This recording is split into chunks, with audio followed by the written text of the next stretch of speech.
प्रेरणादायक कहानी। दुष्टता का फल। कंचनपुर के एक धनी व्यापारी के घर में रसोई में एक कबूतर ने घोंसला बना रखा था।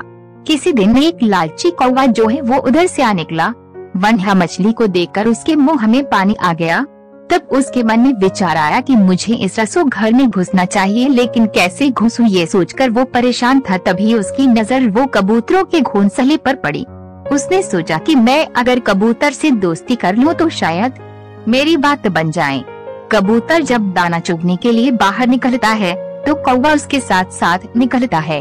थोड़ी देर बाद कबूतर ने पीछे मुड़कर देखा तो देखा कि कौवा उसके पीछे है। इस पर कबूतर ने कौवे से कहा, भाई तुम मेरे पीछे क्यों हो? इस पर कौवे ने कबूतर से कहा कि तुम मुझे अच्छे लगते हो, इसलिए मैं तुमसे दोस्ती करना चाहता हूँ। इस पर कौवे से कबूतर ने कहा कि हम कैसे दोस्त बन सकते हैं, हमारा और तुम्हारा भोजन भी तो अलग अलग है। मैं बीज खाता हूँ और तुम कीड़े।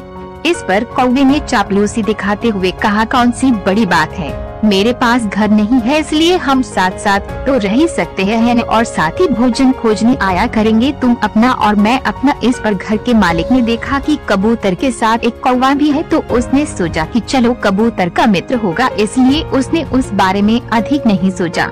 अगले दिन कबूतर खाना खोजने के लिए साथ चलने को कहता है तो कौवे ने पेट दर्द का बहाना बनाकर मना कर दिया।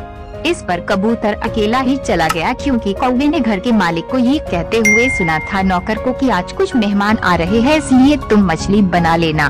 उधर कौवा नौकर के रसोई से बाहर निकलने का इंतजार ही कर रहा था कि उसके जाते ही कौवे ने थाली और झपटा और मछली उठाकर आराम से खाने लगा। नौकर जब वापस आया तो कौवे को मछली खाते देख गुस्से से भर गया और उसने कौवे को पकड़कर गर्दन मरोड़कर मार डाला। जब शाम में कबूतर वापस आया तो उसने कौवे की हालत देखी तो सारी बात समझ गया।